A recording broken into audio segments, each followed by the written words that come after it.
It's safe to say that Luka Doncic has had a weird year or so of basketball.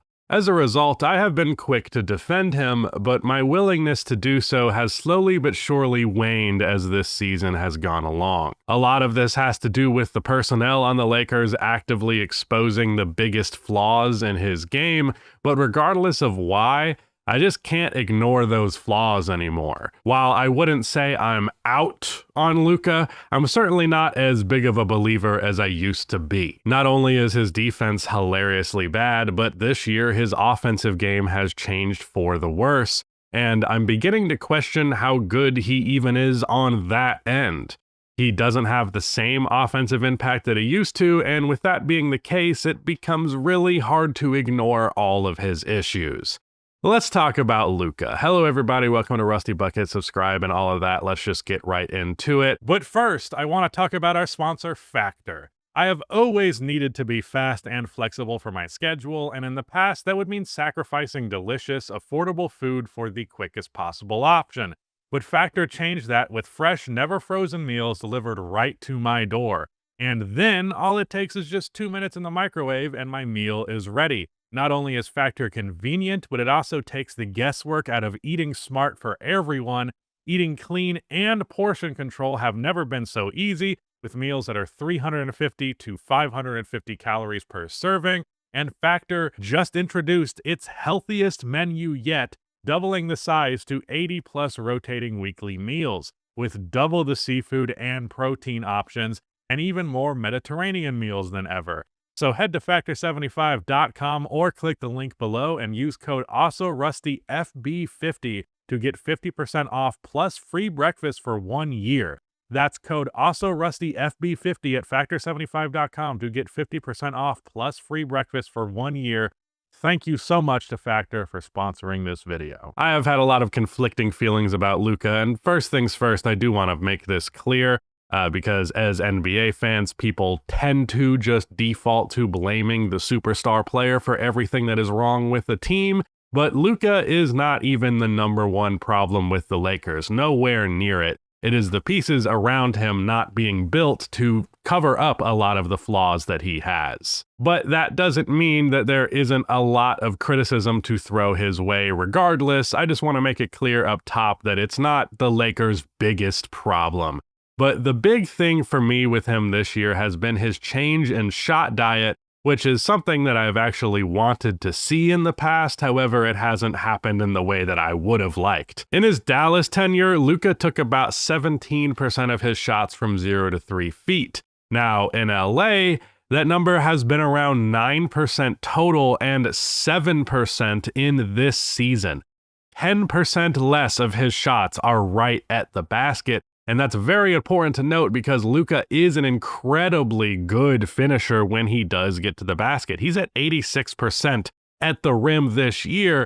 He's just not getting there barely at all. A lot of this can be chalked up to his decline in athleticism, which I think has gone understated because there was this perception that Luka wasn't much of an athlete as his career started. I think a lot of people have not noticed just how much that he actually has slowed down. Obviously, a big part of his game was that he kind of would trick you with how slow he is, but the reality of that trickery is that he would trick you by being slow for a little bit and then having a quick burst to get to the rim. Well, that quick burst just doesn't really exist anymore, and it's just the slow parts now. I also think that this lack of burst has affected his ability to create space on his step-back jumpers. A big part of the reason why step-backs work is it looks like you are initiating a drive, but when the threat of the drive isn't as present, as is evident by how little he is shooting right at the basket, then it makes it a lot easier for his defenders to commit to contesting his step-backs. This is something I've noticed a lot this year, is that he just does not create the space on his step-back threes the way that he used to, which is the reason why Luka, while taking the second most threes per game this year after Steph and fucking Curry, is only shooting 32%, which is ranked 154th in the NBA. To be second in attempts, but not even top 100 in percentage is absolutely diabolical. And while a lot of this can be chalked up to the fact that, yeah, Luka historically has never been the most consistent three-point shooter, This has really hampered that aspect of his game that was already inconsistent. Now, Luka has managed to mask all of this by having a career year from mid-range, at least mask it in terms of his counting stats. He is shooting 59% from floater range, which is a career high, 53% from 10 to 16 feet, which is a career high. If these were just merely additions to his game, then that would be actually really, really positive. Because of the three levels of his game, the mid-range for Luka has typically been his weakest, but it hasn't been an addition to what he is already doing. It has been a replacement to what he used to do that was a lot more effective. He has also been leaning into foul baiting more than ever. He is taking 11.9 free throw attempts per game, which is 2 more per game than the guy who is second place in free throw attempts per game. So he is by far and away, or at least he should be by far and away, the face of foul baiting in the NBA. It is good to have developed more of a mid-range game. It is good to get to the free throw line more, but not as a supplement to falling off on the other two levels.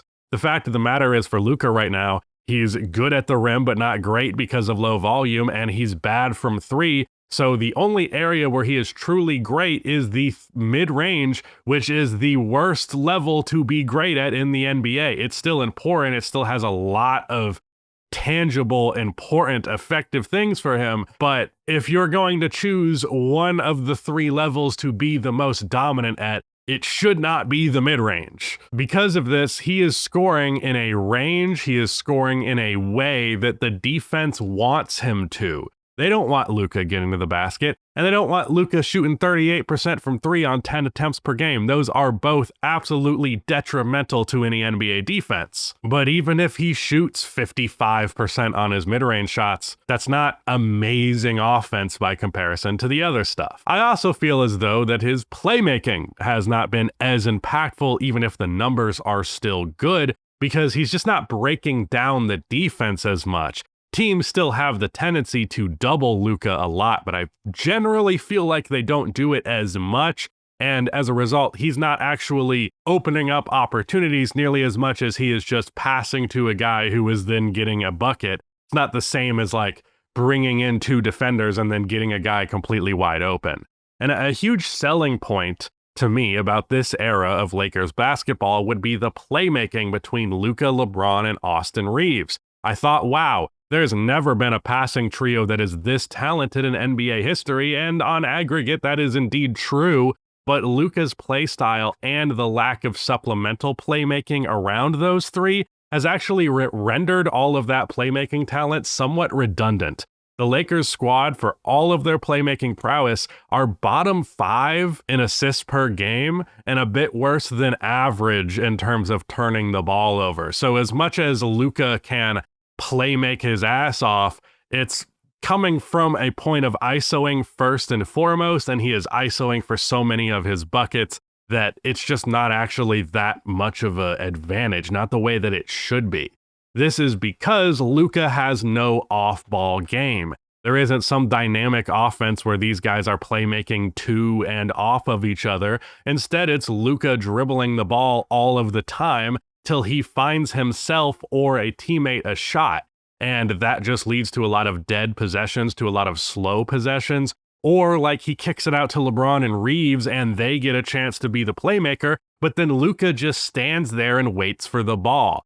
Meanwhile, his decline athletically has made his already lazy approach to the defensive end look all that much worse. But of course, as I mentioned earlier, it is primarily the personnel around Luka that is making this look worse. The 24 Mavericks were successful because they had a lot of athletes and defenders around Luka who could pick up his slack on that end. Obviously, I feel the need to say this because people will bring up defense with Luka like they're breaking some code. They do the same thing with Jokic. Obviously, we would all like to live in the world where Luka is a really good defender, but that's not the case. What's important to understand is that it has been definitively proven that you can have a good playoff defense with Luka on the floor and a great playoff offense entirely generated by Luka. No shit, it would be better if he didn't have a weakness, but like Nico Harrison's assessment that Luka's struggles with this weakness couldn't be overcome was clearly incorrect. It could be, and I still think that it can be. The real issue that Luka couldn't overcome is way bigger than just lacking defensive effort. I think a lot of that is sourced in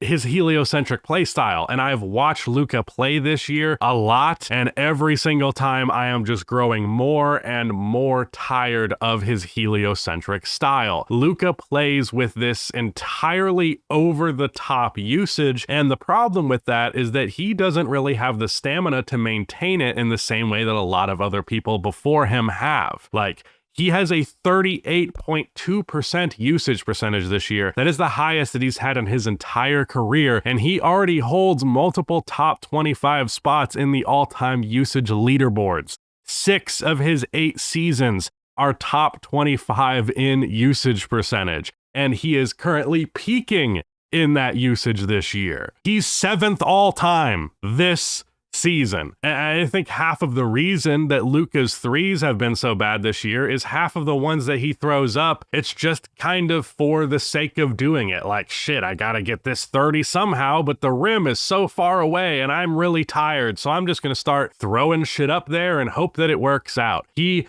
barely has enough energy to maintain his level of offensive output that, again, doesn't feel as impactful as it has been in the past. So it is understandable when he doesn't have as much energy to give on the other end. But dude, it is so bad this year now that he doesn't have anyone to hide these mistakes. And I'm sorry, this level of dog shit defense, it's just not worth that extra 5 to 7 points per game that he is exerting himself so hard for. I was really bought into the idea this year of Luka having a revenge tour, a season where he proves all of his doubters wrong after a disastrous and slanderous season. But here's the thing, Luka averaging 34, 9, and 9 isn't proving any of his doubters wrong. Luka has objectively proven that he can do that. In fact, he's proven that he can do it better than he currently is doing it. None of Luka's doubters said, I bet he can't average 30 next season. Of fucking course he was going to average 30. If you bet under 30 points per game from Luka this year, you're actually an idiot and you should feel bad about it.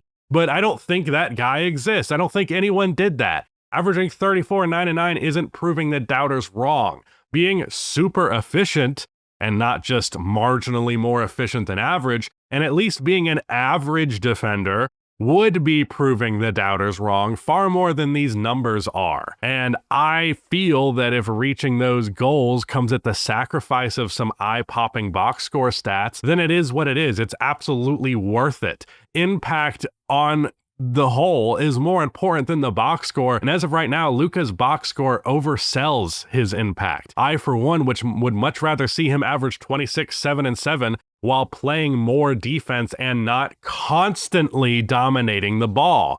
It's at a point where Luka's game feels like it is designed to generate the best possible stats while having the least amount of impact. How can I average 34 and 9 in a way that doesn't actually make me a major downhill threat or a major three-point threat, and in a way that doesn't make this an actually good passing offense, but where I still get 9 assists per game?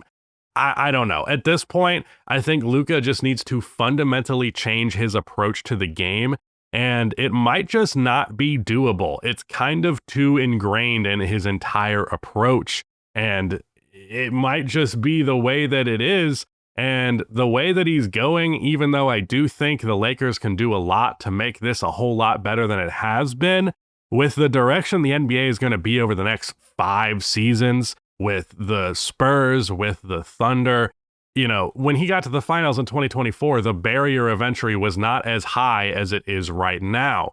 So how exactly do you put together a roster that can compete with the likes of those teams while managing these flaws from Luka that are just so much more significant than the flaws of those teams' best players? You don't got to worry about Shea on defense.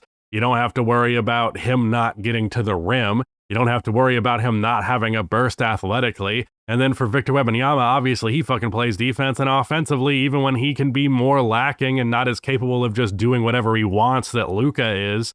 He's at least at the basket a lot. He's at least not taking a bunch of dumb threes constantly. Like, it just doesn't really seem tenable to me for him to play this way, even with the most ideal personnel around him, and actually come out top with a championship. Contending for it? Sure. But the fact of the matter is, Luka does not have the athletic prowess that he needs to sustain this play style while not being not very efficient and while not being a liability, capital L, on the defensive end. And the thing that I want to make clear as well is that this wasn't a problem to the extent that it is now. Again, it's the teammates thing, but Luka's offensive game was better in the 23-24 season than it is right now. So it made it all the more possible to ignore these defensive shortcomings. But if he's not even a top 3 offensive, he has to be one of the 3 best offensive players in the NBA, bar none. And right now, I would take Giannis, Jokic, and Shea as offensive players, honestly. At the very least, it's close, and then you have all the defensive difference to harp on. Jokic is a much better defender than Luka Doncic is. Like, it just doesn't seem tenable to me. And as someone who has defended Luka for a really long time now, to see his offense change this way, it's kind of subtle. If you just look at his raw box score stats, obviously you see his 3-point percentage is down, but otherwise it looks like the same thing as the 23-24 season. But the reality is he has gone from an unbelievable 3-level score to a 1-level score who still gets 34 out of it, but that does not move the defense the same way that what he did in 2024 did. So yeah, that's my thoughts on Luka. Let me know what you guys think in the comments. Like I said, I'm not out on Luka, but I've sold a little bit of stock. Not the full stock, but you gotta sell a little bit at this point, because good God, man, get it together. I watched that Kings game. He had like an efficient 40. It didn't really seem like the offense was all that great, even when he was doing that. Like, his offense looks great, but the offense as a whole needs to look great, especially if he is going to give them so many deficiencies defensively. But that's it. Bye.